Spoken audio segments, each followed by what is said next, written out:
into the gooiness of it.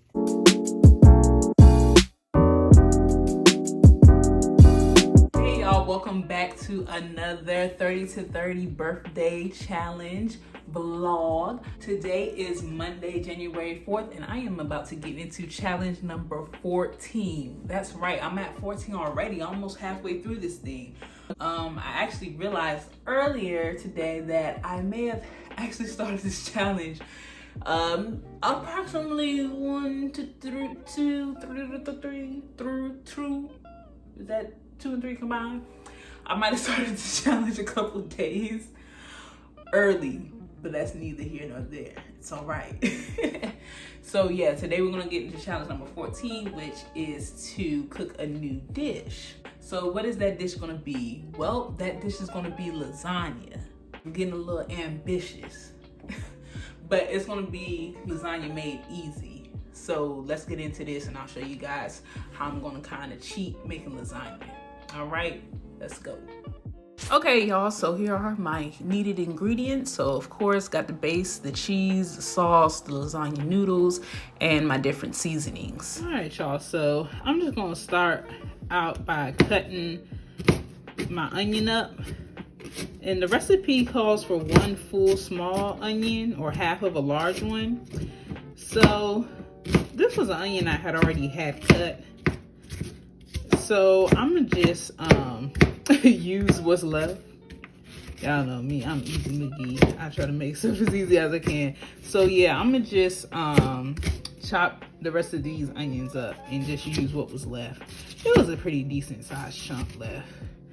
And I'm just trying to protect my fingers. So I'm doing like what the folks say on TV. And I'm cutting with my fingers bent so I don't snip the tip of my fingertips. Because trust me, I have done that plenty of times. But yeah, the reason why I say this this particular lasagna recipe is an easy workaround to real lasagna is because this is a stovetop lasagna recipe. So this is a skillet lasagna recipe. It is a recipe by Chef Resha. I follow a lot of chefs and foodies on Instagram, and she's one of the people I follow on Instagram. And I've only ever heard good things about this skillet lasagna. So I decided, why don't I try it? Okay, so my onions chopped. The recipe also calls for 6 cloves of garlic. I was looking for garlic already chopped, y'all, because I don't know nothing about cutting no garlic like that. I am garlic powder girl all day, which this recipe calls for garlic powder as well, but it also calls for real garlic. So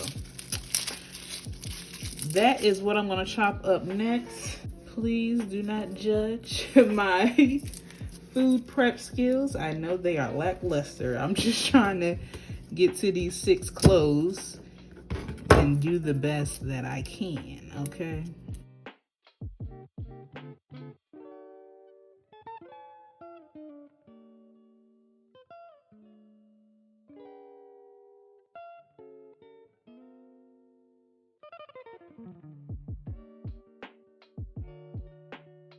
All right, y'all, so I finally got my onions and garlic chopped up. If you have any tips on how to better cut garlic, please let me know. Hopefully all of this is chopped finely enough.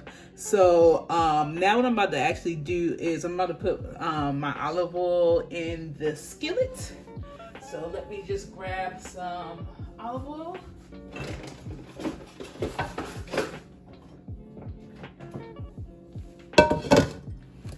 So yeah, I am going to add a little bit of olive oil in my pan, and I'm just eyeballing this, y'all. The recipe has the exact measurements, so feel free. I will link the recipe below if you're a rule follower. But I'm not worried about this as much as I was with the cookie challenge, okay? So next it is calling for us to make the ricotta mixture that we're going to add to the lasagna mix. So that's what I'm gonna do. So I'm gonna just slide this cutting board out the way while I wait for my oil to heat up. and I am going to make my ricotta mixture. So recipe calls for 15 ounces of ricotta, so I have that here. So I'm just gonna drop that in my bowl. This is just the store brand, as you can see. Nothing special. The recipe did call for it to be whole milk, and actually I don't know, I think that might have been the only kind of ricotta cheese I saw. But yeah, so we got our 15 ounces of ricotta, and then we're gonna do 4 ounces of the whole milk mozzarella. I'm sorry, the recipe called for whole milk, but this is actually, I just noticed it's skim milk, but I don't need all that dairy anyway. It's gonna be messed up later on. So this is the 8-ounce package, so I'm just gonna dump half of this into the bowl with the ricotta. The recipe calls for freshly grated or hand grated. I ain't got time for all that. So we got it shredded already. So once again, I'm just eyeballing. I guess that's about half. Now y'all get to see how I really cook, just doing my own thing. So got the mozzarella cheese. So now we need to add an egg yolk. And I have no idea. I mean, I kind of have a clue on how to separate the egg yolk from the egg white, but we're gonna see what I do. I'm gonna just try to do it over this empty ricotta container. And I'm just gonna try to separate it, but oh Lord. Oh, okay. I think I might have it. Oh, okay. So maybe I can do like this, y'all. So let me show it so you can see. So maybe I can just try to retain the yolk in the shell. So I am going to grab a spoon and kind of just shave off this white that's hanging on. It's probably a way better way to do this. I don't know what that way is, so I'm gonna do it my way. So now it should just be mostly yolk, still a little white left, and that's half of the shell. Oh, perfect. I'll just drop that right on in there. And then I will go ahead and dump this yolk in there. So 1 egg yolk into the ricotta mixture. And now we need to add the Parmesan cheese, y'all. Parmesan cheese. So the recipe calls for 2 tablespoons. I'm going to, you know, I don't have to tell you. I'm gonna eyeball it. So I'm gonna say that's 1 tablespoon. That's 2 tablespoons. Okay. All right, and then we need our parsley. So the recipe calls for fresh parsley. Y'all, it was enough just with the fresh garlic. So if you decide to make this, it looks like it's gonna be good. You get the fresh parsley. I'm gonna use this here, dried parsley that I already had up in my cabinet. So it says 2 tablespoons. So I'm gonna put a little bit more than 2 tablespoons just since it's not fresh. It won't be as flavorful as fresh parsley. So I'm gonna just put in what I think looks like a little bit more than 2 tablespoons. And then it also calls for basil. I don't cook with basil. I don't know if I've ever cooked with basil. So I had to go out and get this from the store with the rest of my ingredients I didn't have. So there we go. Just regular dried basil. Like I said, it calls for fresh, so you can get that if you want. And I'm gonna just do that like that, 2 tablespoons. And then it's calling for a pinch of sea salt and black pepper. So a pinch, I'm gonna just do 3 quick grinds like that. And the same with my pepper. I like pepper, so I'm gonna put some more pepper. I'm gonna just mix it together. And y'all, actually pause from mixing before I start mixing my ricotta. I'm gonna go ahead and put my meat and seasonings for the ground meat mix in this pan before it starts burning. So that is what we are going to do now. So you can use whatever type of meat you want, of course, for this recipe, but I'm just gonna go with ground turkey. So I'm just crumbling this up in the pan, letting it sizzle through.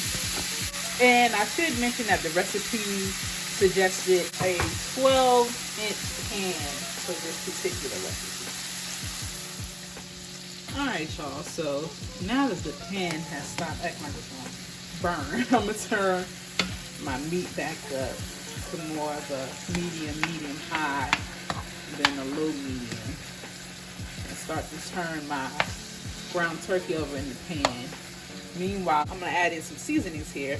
So the recipe calls for crushed red pepper flakes, calls for 1 teaspoon. I like myself a little spicy, so I don't know. That might have been more than 1 teaspoon. Y'all know I ain't looking.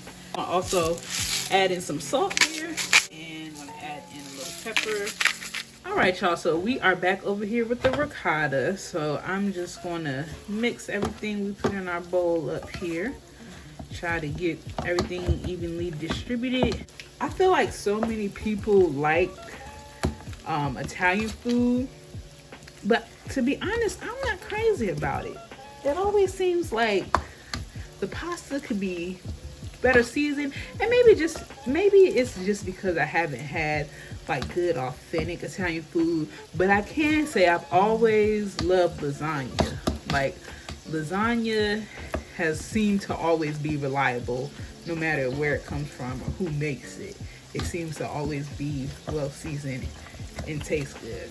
But I've never actually made it myself, so this will be interesting. All right, that looks pretty well mixed. I'm gonna go ahead and hop on back over here to my meat and start adding in the onions and garlic. Okay, now we're cooking with grease. Now it's starting to brown. There's some color to it. I'm smelling it. So I'm gonna go ahead and start adding in. Let's try to break these pieces up to be a little bit smaller. Alright, so now let me start adding in the onion and garlic. Oh, and y'all know what? I just noticed it's saying not to add the onion and garlic at the same time. I done mixed them together on the board. Oh well, I guess I'll separate them the best that I can. But I mixed things together. I thought they was going in at the same time. Oh well, I can't see it too much. But I'm gonna try to separate the onions. Alright, so the onions are in there. Maybe a couple things of garlic as well. Alright, so now it looks like it's time to add in some of our other seasonings to this. So we're going to add in the granulated garlic. Don't ask me how much it says. I don't know. I'll have to scroll all the way up to the top of the recipe. I'm just putting what I want. And I don't even have that much. You can see it's time to get some more. And must have got some water in there because there's some chunks. It's chunked up. So we've added our granulated garlic. Now it's time to add our granulated onion. I've got some onion powder here I'm shaking in. Y'all, that's probably too much. It was like too much for the amount of meat, but it's finna be flavorful. It's gonna be good. And I love garlic and onion, so don't make me no nothing now. Alright, it's starting to smell like something, y'all. Alright, y'all, so we are looking good. I did wind up adding some more olive oil because the meat was starting to stick. So I did put some more olive oil. So next up is to add in the balsamic vinegar. I am going to measure that out because I've never even cooked with balsamic vinegar before, so I don't want it to be too strong. But I wanted to have the note, the flavor note that she had in mind when she developed this recipe. So it calls for 3 tablespoons. So I'm just going to pour that over my meat like so. 2.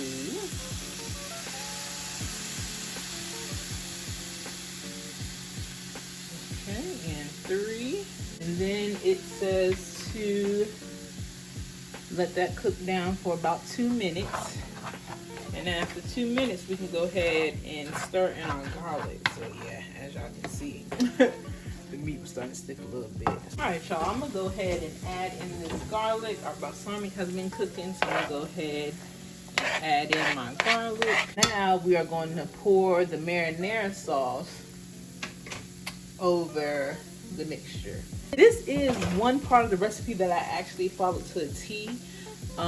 She recommended this marinara sauce, Rayo's, I guess is how you pronounce it. I've never heard of it before, but she spoke very highly of it. And I will say it is not a cheap sauce brand.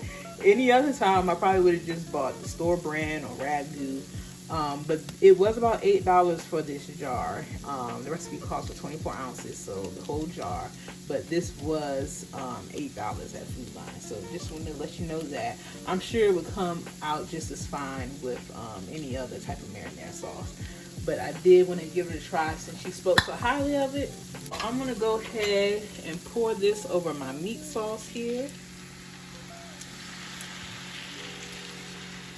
And then she says, which I usually do anyway when it comes to sauces and things in jars, she says to add 1 cup of water to the jar, shake it to loosen up the leftover sauce, and add that in. So I do that anyway because we can serve around here, especially if the sauce gonna be $8. So it just hit me, y'all might actually want to see me doing this whole process. I'm so focused on the food. It's hard to record yourself when you're cooking because you're constantly moving and you're having to readjust the camera and stuff. But I'm putting on me for a little bit. So yeah, I'm about to put a cup of water in this and add it to the rest of the mix. All right, so water added, shake it, making a mess. And the reason for the water to get all of the sauce out of the jar, but also since this is stovetop lasagna and everything is kind of cooking in the skillet even the noodles. So this water is going to help us cook our noodles, which we're going to add next. All right, so now we got that sauce in there, that water up in there. I feel like it's going to kind of loosen up anything that got stuck. So I feel like I can actually turn up my heat just a smidge. All right, y'all, so now it's time to add in our lasagna noodles, and the recipe actually calls to break them apart, break them down in smaller pieces so they all fit in the pan. And we're just gonna make sure that we are submerging them well up underneath the sauce just so that they can actually cook all the way through. All right, y'all, so we're back at the pan. It looks like this box, this is what lasagna looks like whole. So I'm just gonna break these. I don't know if this is the, oh, here we go. Okay, I'm like they're breaking into 2 smaller pieces. Okay, so that seemed to work. So I'm gonna just do like this for now, and then I'll go back and push it down with the spoon. So now I'm just gonna like make sure all the noodles are submerged in this mix. And she says feel free to add more water if you think you need to. So let me see what I'm working with first. I really don't want to add any more water if I don't need to. But I also want my pasta to cook. I'm gonna add just a tiny bit more water. So she said if you're gonna add water, add it 1/3 cup at a time. You don't want it to mess up. And then she says to cover this skillet, allowing the noodles to cook and soften for about 20 to 25 minutes, stirring every 5 minutes. Okay, so if we're stirring every 5 minutes, that should probably help it cook evenly.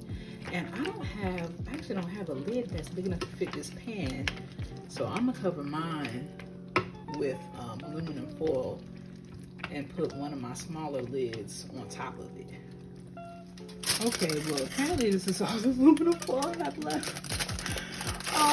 So let me see if I have a baking sheet big enough to cover this, because this is not going to work. All right, y'all, so I have this baking sheet that just about covers it all together. Please don't look at the burnt stuff. It needs to be washed, but it's just clean enough to put over this pan. So I'm gonna leave it covered like this, and I'll let it run for the 20-25 minutes it's talking about. And I'll come back and stir it every 5 minutes, and then we can come back and finish up what we need to do. All right, y'all, so this is how our lasagna is looking after about 30 minutes of cooking. I would come back and check a little bit. The pasta seemed to still be a little hard, so I added some more water and let it cook a little bit longer. I also felt like it needed a little extra pizzazz as far as seasoning, so I grabbed my multi-purpose seasoning, which is a garlic and herb mix, and added some of that in as well. And now, as you can see, I am adding in the rest of my mozzarella cheese. So half went into the ricotta mix and the other half gets topped onto the lasagna. So I'm just evenly distributing that. And now I am going to start placing my ricotta mix on top of the mozzarella cheese. So we're doing layers just like your traditional lasagna. So I'm just kind of scooping that out in little dollops and just making sure that the lasagna is well covered with the ricotta mix. And after we have our ricotta all laid out, I'm just going to recover it and let it cook for about 8 minutes. All right, y'all. So my ricotta has been cooking and melting down, so it's looking real good. So Chef Resha had an extra little touch you could put on your skillet lasagna, and that's to put it in the broiler. So I would like it to be a little brown on top, so I'm gonna go ahead and stick this on the broiler. I turned the oven on a little while ago, so it could already be heated up. So yeah, I'll put it in the broiler for a few minutes and we'll see what it's looking like. All right, y'all, this is what we're working with. It's looking so good. Get into the bubblation of the situation. Come on, Brown. Get into the gooiness of it. Come on. Ooh. Look at that. Right, so as you can see, that's looking bomb. So now it's time for our taste test. Look at that. That don't make no sense. Come on.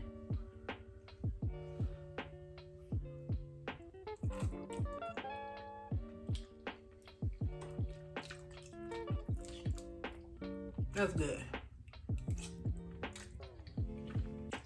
That's good. I definitely recommend this if you like lasagna, but if you always hesitant like, it's so much work, definitely try out Chef Resha's skillet lasagna recipe. It's bomb. I'm about to dive into this. I will link the recipe below. But that's all for today. I will see you guys tomorrow for challenge number 15. Peace.